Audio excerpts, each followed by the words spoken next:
Salam kejujuran.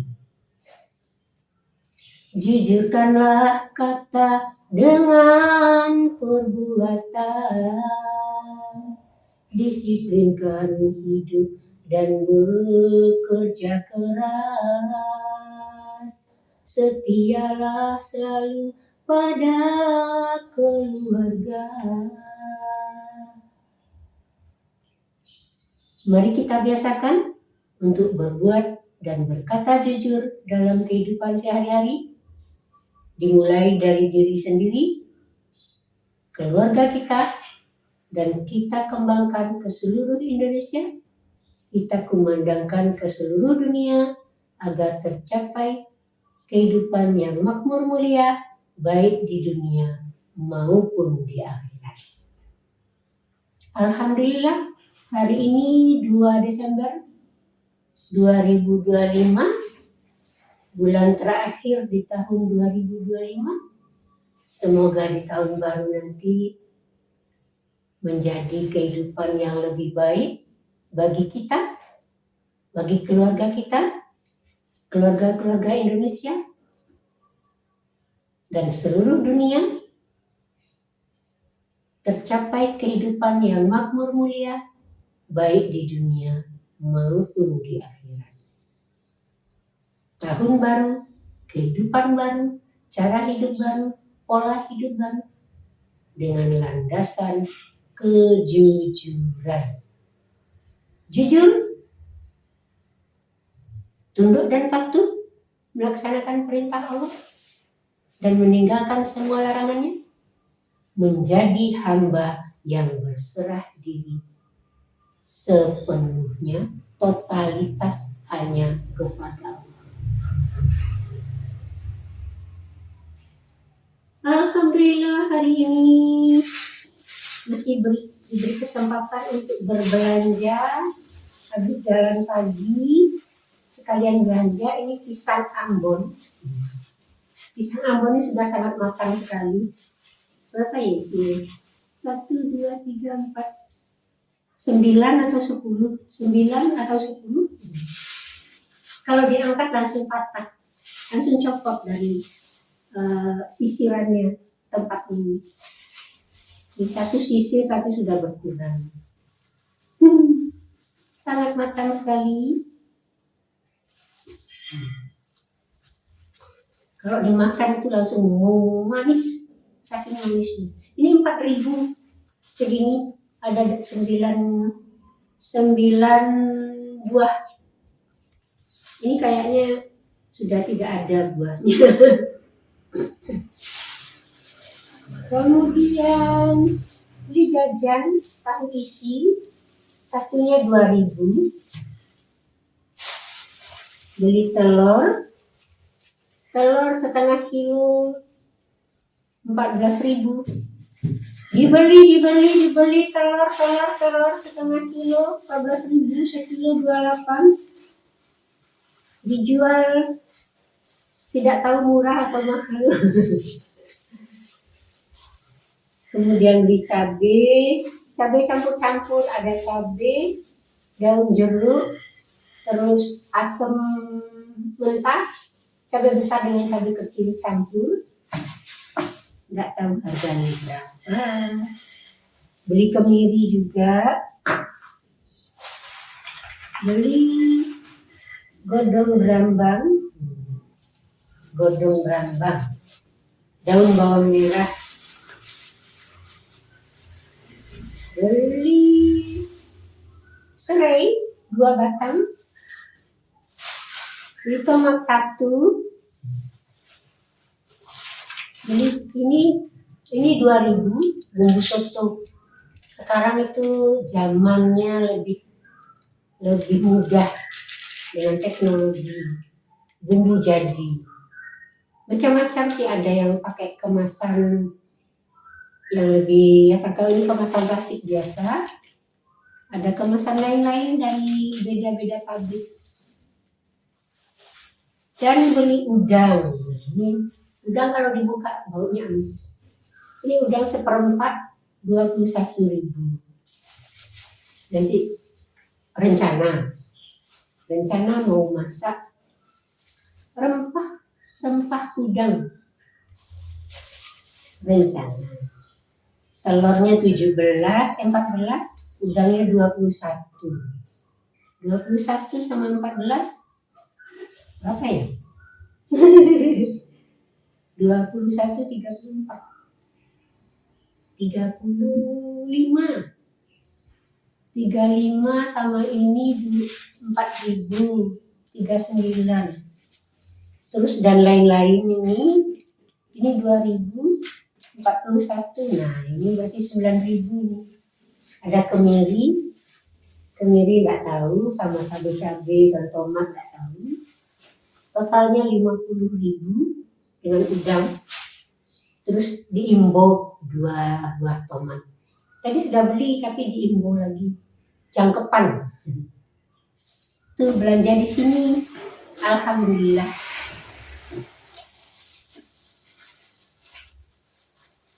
Masih ada dan masih terjangkau.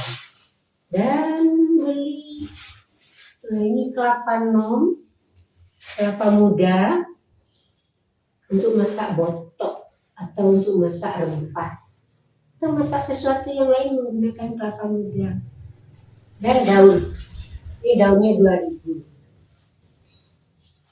Bapak ibu anak sayang ibu 2.000 rupiah daun pisang untuk masak. Silakan dibeli, harga murah. Begitu ya kalau orang jualan. Sekarang kita saksikan itu orang jualan di apa istilahnya, platform jualan online. Itu jualannya, para penjualnya bahasanya itu tidak pernah belibet, tidak pernah, ini yang pernah saya lihat ya, tidak pernah berhenti kalau ngomong itu. Kalau saya masih mikir mau ngomong apa ya,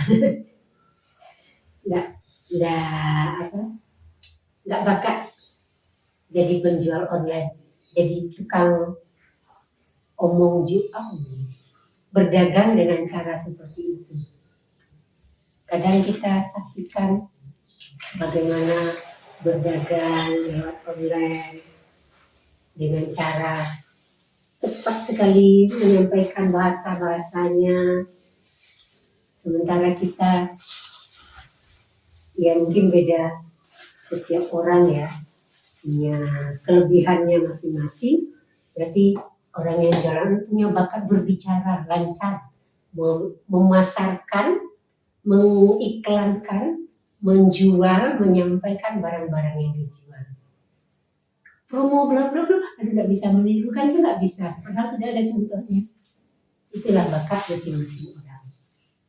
Tapi di dalam perdagangan itu yang paling penting adalah kejujuran.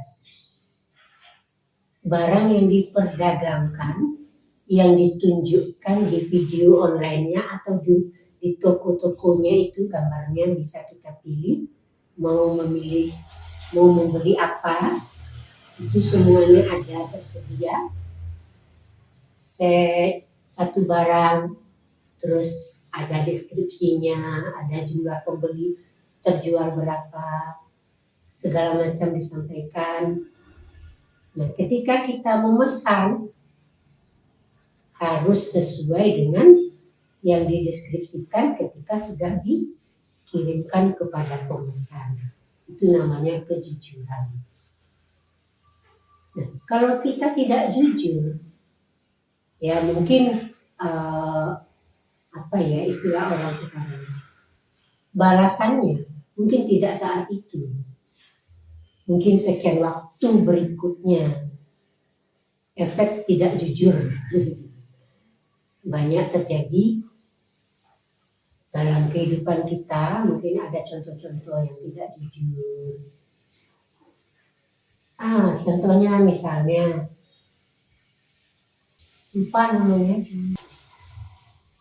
namanya Saklabah. Keliru ya soal nama. Saklabah rajin ibadah dan gantian dengan istrinya sampai dipuji oleh Nabi, bahkan kemudian agar ekonominya lebih baik, Nabi kasih modal seekor kibas kambing, dipelihara, dirawat, berkembang dari kambing yang diberikan oleh Nabi. Kambing kalau di sana mungkin namanya kibas, Nabi kasih kambing, berkembang masih ibadah. Nah, mungkin terlena, terperangkap begitu berkembang biak banyak sampai ibadahnya telat, mungkin juga lupa. Telat ibadahnya sudah tidak seperti biasanya sehingga ditegur oleh Nabi. Sampai akhirnya keluar ucapan celakalah sak lambat. Begitu ceritanya. Celaka berarti kan masuk neraka. Kalau orang celaka ucapan lagi. Sudah tidak jujur, nggak mau sholatnya tidak tepat waktu. Mungkin berbagai alasan disampaikan kepada Nabi, kambingnya pergi jauh, dikejar dulu, dipanggil, diarak, digiring ke tempat tertentu sehingga telat sholatnya dan segala macam, mungkin berbagai alasan pada masa itu yang intinya ketika dia awalnya rajin ibadah tepat waktu sampai Nabi kasih modal supaya ekonominya lebih baik, tapi kemudian lupa sampai sholatnya pun tidak tepat waktu sehingga keluar ucapan Nabi celakalah sak lambat. Itu salah satu contoh. Kita kejujuran bagi para pedagang, penjual, kejujuran dari timbangan, ukuran, berat, warna atau apapun yang kita jual oleh si penjual harus disampaikan seperti itu. Setelah disampaikan, apalagi zaman sekarang zaman online, orang pesan harus dikirim sesuai yang dipesan. Tentu yang memesan sesuai dengan deskripsi. Nah, disampaikan seperti itu sehingga kalau terjadi jual beli, terjadi transaksi, sudah dibayar, diterima, bagus, mungkin berulang kali, mungkin di toko yang berbeda, beli bahan-bahan barang yang berbeda, tapi kejujuran itu tetap dipelihara. Apalagi ya yang kita ketahui dari informasi bahwa para pedagang itu ceritanya itu kejujurannya benar-benar sangat diperhatikan karena berbagai macam unsurnya, bisa ukurannya, bisa beratnya, bisa takarannya, bisa segala macam dipertanggungjawabkan. Kalau jujur, pasti pembeli menjadi senang, bahkan menjadi langganan, tercipta kepercayaan. Bahkan mungkin dia ngajak temannya, aku belinya di toko ini. Selama ini aku beli itu selalu sesuai harga, sesuai kualitas. Kalau yang online sesuai jadwal, harga, kualitas, jadwal nyampe, jadwal diterima. Jadi kejujuran itu sangat penting, terutama dalam perdagangan. Nah, bagi kita keluarga itu juga penting. Kalau perdagangan satu individu, tapi kalau keluarga satu individu maksudnya satu pedagang. Kalau keluarga ada ibu, ayah, anak. Nah, ibu dan ayah, orang tua itu harus menerapkan dulu kejujuran dalam dirinya. Ditanamkan dulu, dicontoh-contohkan, diaplikasikan. Dalam satu kegiatan, aktivitas itu ada kejujuran, disiplin, kerja keras, dan kesetiaan. Begitu punya anak, punya keturunan, langsung ditanamkan nilai-nilai kebenaran tersebut.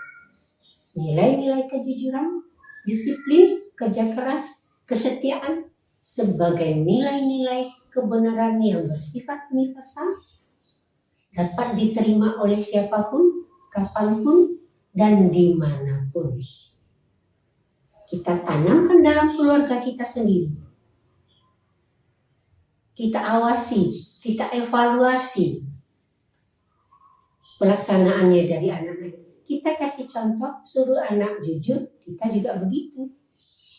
Suruh anak disiplin, kita sudah disiplin duluan. Anak bekerja keras, kita kerja keras duluan. Kalau anak kita sekolah, ayo berangkat sekolah. Sampai di sekolah, jangan bolos. Tunggui sampai jam pulang. Kalau ada tugas, laksanakan. Kalau bisa di sekolah, ya di sekolah. Kalau enggak, dibawa pulang. Nah, hasil kerja keras anak bisa kita lihat dari nilai rapor yang diberikan oleh pihak sekolah, dari guru, bapak guru. Itu hasil kerja keras. Yang nanti akan terus dia bawa. Masuk SMP, masuk SMA, kuliah. Juga begitu. Kita tetap menanamkan nilai-nilai kebenaran. Dimulai dari diri sendiri. Bagaimana caranya? Kita harus menyadari, kita mulai dengan kesadaran bahwa segala sesuatu berasal dari Allah dan kembali kepada Allah. Dan kita pertanggungjawabkan kepada Allah. Berasal dari Allah, kembali kepada Allah, dan pertanggungjawabkan kepada Allah.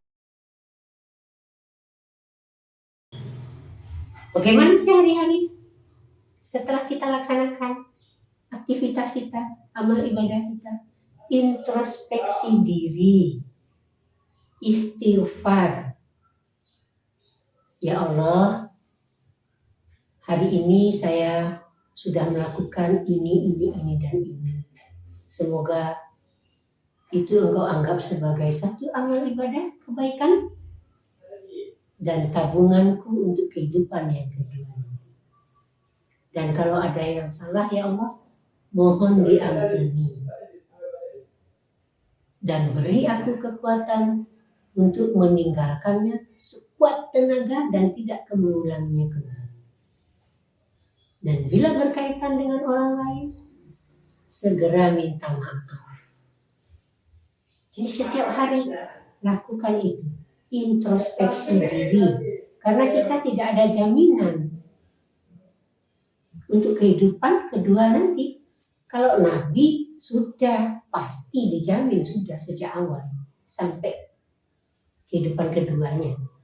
Nah, kita karena nggak ada jaminan, diberi kesempatan istighfar untuk mendapatkan hidayahnya. Kalau zaman sekarang, jangan seperti Sa'labah, baik di awal, di akhirnya tidak baik. Atau seperti Fir'aun, dari awal sampai akhir tidak mau menyembah Allah.